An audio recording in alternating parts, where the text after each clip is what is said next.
இரு கைகளால் ஆங்கிலம் மற்றும் தமிழ் எழுதி சாதனை படைத்துள்ள நெல்லை மாவட்ட கல்லூரி மாணவி சாந்த ஷர்மிளா தான் பெற்ற பதக்கங்களை முதலமைச்சர் மு.க.ஸ்டாலினிடம் காண்பித்து ஆசி பெற்றார். நெல்லை பாரதி நகர் பகுதியில் எண்ணெய் ஆலை நடத்தி வரும் சீனிவாசன் சரஸ்வதி தம்பதியரின் மகள் சாந்த ஷர்மிளா கல்லூரியில் படித்து வருகிறார்.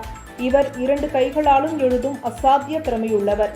இதுகுறித்து தலைமைச் செயலகத்தில் செய்தியாளர்களுக்கு பேட்டியளித்த மாணவி சாந்த ஷர்மிளா ஒரே நேரத்தில் 2 கைகளை பயன்படுத்தி ஆங்கிலம், தமிழ் ஆகியவற்றை எழுதுவதாகவும் இதில் உலக அளவில் சாதனை படைத்து பல பதக்கங்களை பெற்றுள்ளதாகவும் கூறியுள்ளார். கின்னஸ் சாதனை புத்தகத்தில் இடம்பெற வேண்டும் என்பதை அடுத்த கட்ட இலக்காக கொண்டுள்ளதாக தெரிவித்த சாந்த ஷர்மிளா தனக்கு இருக்கும் இந்த திறமையை மற்ற மாணவர்களுக்கு கற்றுக் கொடுக்க தயாராக இருப்பதாகவும் கூறியுள்ளார்.